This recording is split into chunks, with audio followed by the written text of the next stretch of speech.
Muy bien, pues vamos a abrir a preguntas y respuestas. Usted quedó pendiente ayer y luego nos vamos por acá. Dulce, Araceli. Y seguimos con Gracias. Buenas tardes, Liliana Noble de Pulso Saludable. Tengo dos preguntas y una petición, si me lo permite, doctor. Gatell, quisiera saber cuáles serían estas 5 acciones que no deberíamos de perder de vista a partir del 1 de junio con la intención de evitar el contagio y hacer un rebrote. Si nos pudiera ejemplificar de forma rápida, pensando en que se vuelvan estilos de vida, modos de vida de aquí a que no haya una vacuna, ¿no? Mi segunda pregunta es para el doctor Alomía. Doctor Alomía, ¿cómo diagnosticamos a un paciente asintomático y si este paciente que no tiene síntomas pudiera contaminar a alguien más que estuviera cerca de él? Y mi tercera, más bien una petición, quisiera saber si hay probabilidades de que más adelante nos traigan a un experto para que nos platique sobre todos estos efectos post-COVID de las personas que después ya van a requerir de terapia pulmonar o cardiopulmonar tan importante, y no sé si están pensando en hacer algún tipo de centro especializado para darle atención a todos estos pacientes. Gracias. Muchas gracias por las preguntas, son muy pertinentes y particularmente en estos momentos. La nueva normalidad, cuando transitemos hacia la nueva normalidad, vamos a incorporar o debemos incorporar justamente las lecciones aprendidas de una experiencia intensa en términos de las amenazas hacia la salud que representa una epidemia como esta, una pandemia que ha representado una amenaza para la salud en todos los países. Entonces, consideramos que es muy pertinente que incorporemos en esa nueva normalidad una serie de conductas, de actitudes respecto a la prevención en múltiples aspectos. Ya tendremos oportunidad, creo que será más pertinente señalarlo conforme se vaya disminuyendo la intensidad de transmisión, los cambios en el estilo de vida relacionados con la prevención de las enfermedades crónicas, la diabetes, la obesidad, la hipertensión, que tienen que ver, como lo hemos dicho en innumerables ocasiones, con los hábitos de vida, en particular los malos hábitos de alimentación, pero ya hablaremos de eso en su momento. Ahorita los referidos directamente a la prevención de infección de una enfermedad que se transmite por vía respiratoria incluyen precisamente los que hemos recomendado desde el inicio de la epidemia, no solo durante la Jornada Nacional de Sana Distancia, sino desde el inicio. Enumeraré algunos, no sé si me voy a acordar de los 5, pero el lavado de manos es el que en primer lugar destacamos, porque el lavado de manos es un mecanismo muy efectivo de prevenir enfermedades infecciosas, no solamente COVID y las que se transmiten por vía respiratoria, sino una gran cantidad de otras infecciones que se pueden transmitir, por ejemplo, por alimentos y también incluso el cuidado de heridas, por ejemplo, y las que se transmiten por otras vías. Entonces, lavarse las manos es una excelente práctica de prevención de enfermedades infecciosas. Otra importante es la protección del estornudo. Esta protección del estornudo quizá podría parecer una contribución menor, pero en la medida que se incorpore como una práctica común en personas adultas, en niños también, hasta donde logra uno cambiar los hábitos, es muy importante. Generalmente el estornudo en algunas culturas, yo diría que en la mexicana es común, se protege, se tapa el estornudo y la tos, pero es muy común que se utilicen las manos y al hacerlo estas manos reciben los materiales, es decir, las secreciones, los líquidos que son precisamente peligrosos biológico-infecciosos, es como lo acabamos de decir. Y en la mecánica es: yo me estornudo en la mano o me toso en la mano y esa mano se la doy a alguien para saludarle, ese alguien la recibe en su mano y posteriormente se talla los ojos, se toca la nariz o se toca la boca y es un medio bastante eficiente de contagio. ¿Qué hay que hacer? Evitar el uso de las manos, si es posible tener un pañuelo desechable, tirarlo inmediatamente. O bien, si no es posible, si a uno le sorprende la necesidad de estornudar o de toser sin esos elementos, taparse con el codo. Una tercera que es muy importante es la sana distancia. Eso hemos dicho que también puede ser un reto porque la manera en que nos saludamos, la manera en que interactuamos socialmente unos con otros está determinada culturalmente y los elementos de la cultura determinan nuestra percepción del espacio físico. Cuando inventamos su sana distancia, el doctor Ricardo Cortés Alcalá, director de promoción de la salud, que fue el inventor de su sana distancia, vino aquí y nos explicó el espacio íntimo, el espacio social y el espacio público. Y estos son las distintas distancias que en una cultura determinan qué tan próximos podemos estar unos de otros y que eso sea reconocido como aceptable en la vida cotidiana para distintos propósitos. Obviamente la cercanía mayor o menor pues tiene distintos propósitos. Y a lo que voy es que en términos de prevención sería deseable que incorporáramos un mayor distanciamiento, que en nuestra vida cotidiana mantengamos sanas distancias. Una cuarta que destaco es la responsabilidad y solidaridad con otras personas en la medida en que tengamos síntomas, y esto aplica, por ejemplo, para cada temporada de influenza, de octubre a marzo. Si tenemos síntomas que nos hacen sospechar que tenemos una infección respiratoria, los síntomas clásicos son estornudos, escurrimiento nasal, tos, dolor de garganta, fiebre, y si tenemos eso, abstenernos de salir al espacio público. Abstenernos de salir al espacio público. Yo diría que son las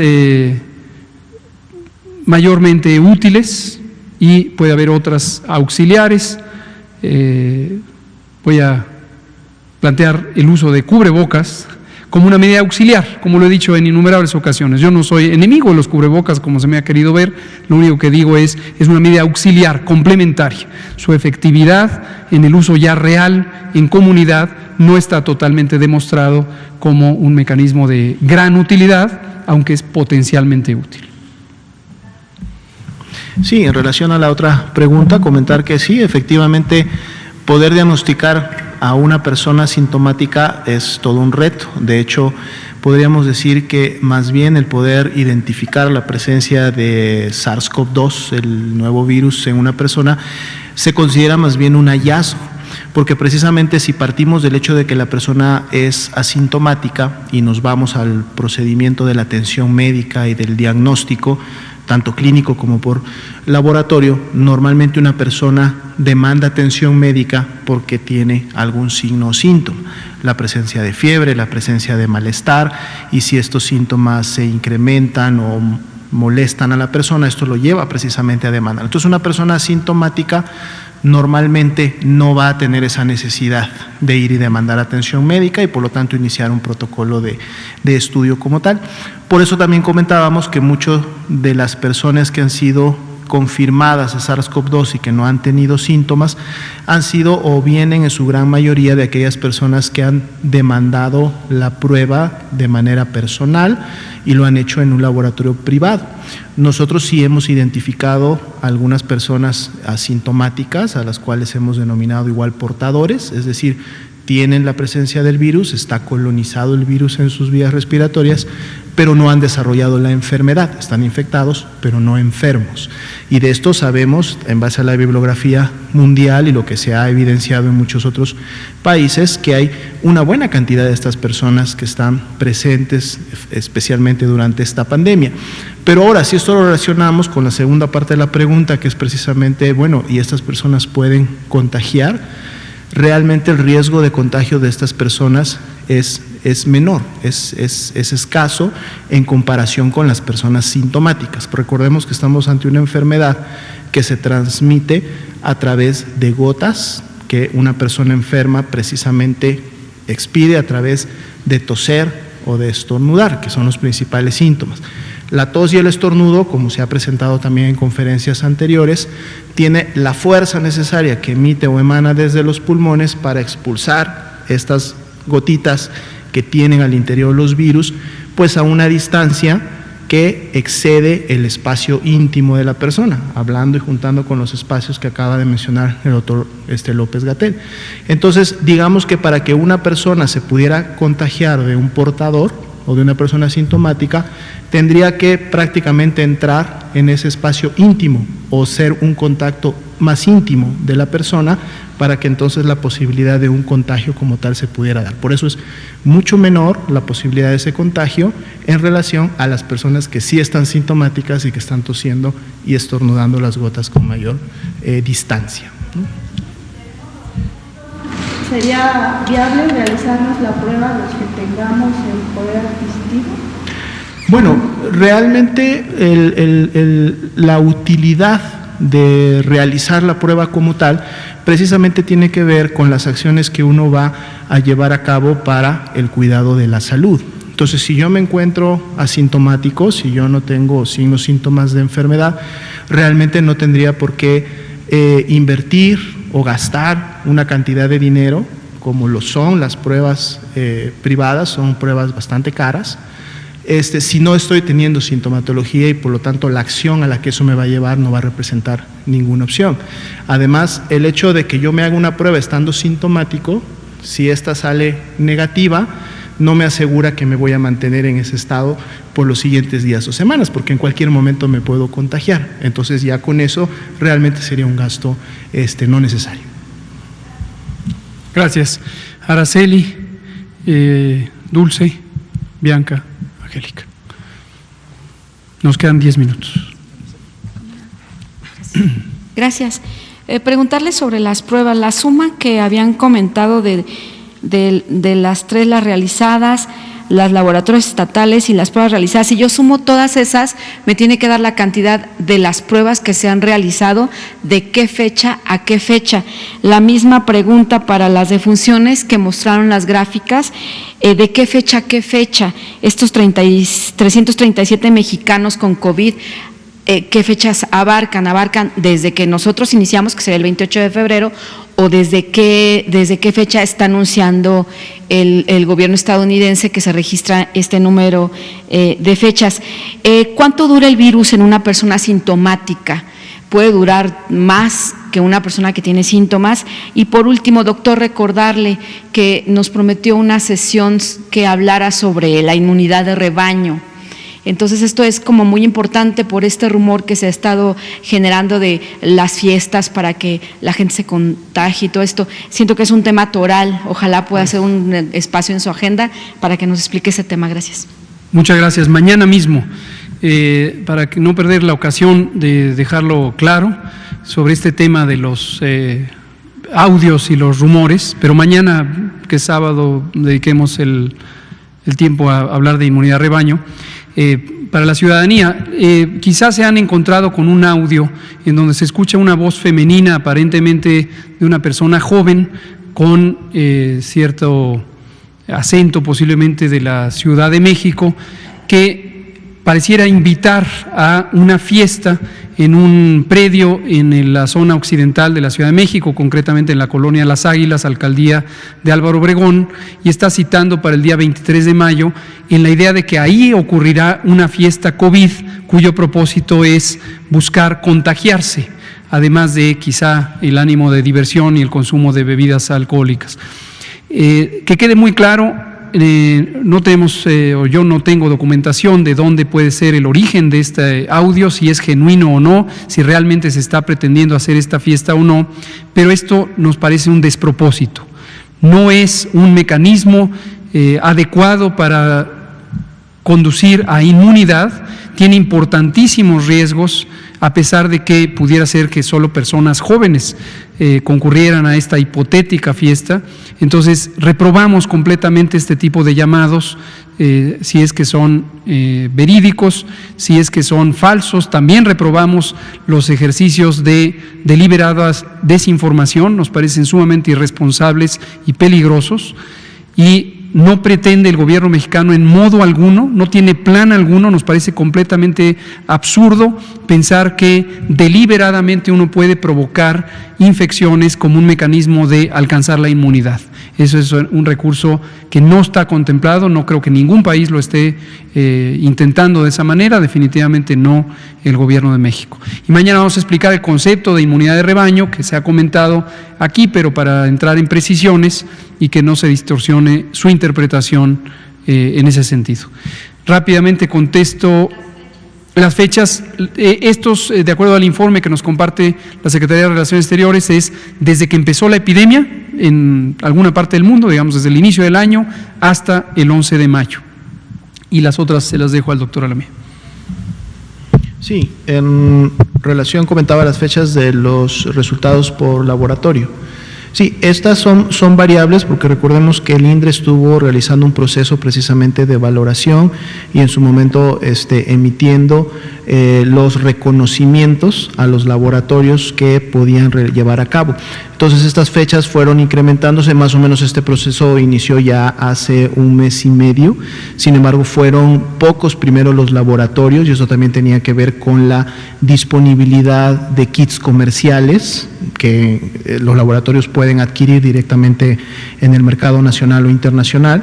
Estos kits fueron aumentando prácticamente en las últimas 2-3 semanas, ahora hay mucha disponibilidad de estos kits, de hecho el mismo INDRE ha evaluado prácticamente ya más de 30 de estos kits de diferentes marcas, de diferentes formulaciones, entonces ahora que incrementó también la disponibilidad de este tipo de insumos y haber avanzado con la valoración y el reconocimiento de estos laboratorios, ya desde hace 12 días más o menos son 41 los laboratorios que han tenido este reconocimiento y que además varios de ellos son redes o cadenas nacionales que en su momento operan en diferentes estados. Entonces digamos que ha sido un aumento gradual. La mayor cantidad de estos resultados definitivamente se concentran en los últimos 15-20 días, ¿no? Previos a esa información realmente eran todavía pocos porque eran menos los laboratorios reconocidos y eran menos la disponibilidad de insumos en el mercado nacional. Bueno, no hay en sí un estudio, por lo menos su servidor no le ha tocado verlo, dado que no es un grupo que haya sido ampliamente estudiado, a diferencia de los casos confirmados. De hecho, todavía hay mucha incertidumbre aún en los países en los que ya han pasado la epidemia, de poder estimar la cantidad, por ejemplo, de personas portadoras o asintomáticas que dieron positivo al virus y que nunca desarrollaron sintomatología. Todavía no hay, inclusive, por ejemplo, un estudio grande o importante de seroprevalencia que pueda llevar inclusive a estimar esta cantidad de personas. De seguro, en las siguientes semanas o meses, en la medida que los países empiecen ya a destinar sus recursos humanos, científicos y financieros a este tipo de procedimientos, de ensayos, de investigaciones, empezaremos de seguro a tener más información al respecto. Gracias. Dulce Soto, por favor, y después Bianca Aguirre. Buenas noches. Gracias. Doctor Gatell, sé que ya nos presentó las cifras sobre las muertes de neumonías no especificadas y también de enfermedades respiratorias, por enfermedades respiratorias agudas graves, pero los datos de las enfermedades respiratorias estaban hasta 2019. Sé que también nos indicó que el INEGI sigue evaluando esas cifras para poder hacer el reporte. Sin embargo, pudo adelantarnos datos de las muertes por neumonías no especificadas hasta abril de 2020. En ese sentido, quiero preguntarle si sería posible que nos presente las cifras de las muertes por enfermedades respiratorias agudas graves en lo que va de 2020 también, si nos las podría presentar en esta conferencia. Con mucho gusto. Gracias. Si podría tener esos datos. Y la siguiente pregunta es que el CONACYT informó que para el 15 de mayo iban a tener listos unos ventiladores que estaban reparando y en los que estaban trabajando. Quiero preguntarle si tienen información de cómo va el avance de estos ventiladores y a qué instituciones se distribuirían, por favor. Muchas gracias, Dulce, por sus preguntas. De la primera, con mucho gusto, preparamos la información. De hecho, lo que presentamos el sábado pasado precisamente incluye el primer trimestre o cuatrimestre hasta el corte de abril de la información preliminar sobre las muertes, en este caso sobre este tema, este síndrome, aún por codificar, que es infección respiratoria aguda grave o neumonías no especificadas concretamente. Y esto tenemos cortes mensuales de información, es decir, cada mes tenemos un bloque nuevo de información que que proviene de los certificados de defunción. Entonces, un mecanismo considerablemente veloz de concentración de los certificados de defunción y de información a un sistema de vigilancia epidemiológica que se estableció desde 1995, que se llama Sistema Epidemiológico Estadístico de Defunciones. Y por el otro lado tenemos información sobre las muertes, que también deseablemente debe estar acompañada de los certificados de defunción y de un componente del certificado de defunción que es el anexo 8. El certificado de defunción es un documento oficial que, por algunos conocido, que tiene 4 copias y tiene una sola página en tamaño oficio, pero después hay anexos que tienen un propósito que establece el INEGI como autoridad nacional en materia de estadísticas vitales, y el anexo 8 es para rectificar o ratificar los elementos de juicio sobre la sospecha diagnóstica de lo que la persona certificante, habitualmente una persona profesionista de la salud, pone como causas de muerte. Entonces, lo que presenté, de hecho, es por enfermedades respiratorias agudas graves hasta mayo de 2020. Cuando llegue el bloque de mayo, el que presentamos fue hasta abril. Cuando llegue el bloque de mayo, es el que presenté, pero lo volvemos a traer, sin problema. Respiratorias, es que ese bloque era de neumonías no especificadas. De las demás de todas las enfermedades respiratorias. ¿Tendremos de las demás enfermedades? Por favor. Lo preparamos con mucho gusto. Y sobre los ventiladores, no tengo en este momento la información actualizada, pero a las 8 tenemos la reunión de seguimiento con el presidente, con todo el grupo de trabajo. Tenemos esto 2 o 3 veces a la semana y aprovecho y lo pregunto y mañana se los comento. ¿Nos da tiempo de algo más? No, son las 19:59 minutos, pues quedan pendientes para mañana, igual usted, y nos vemos mañana. Muchas gracias, buenas noches.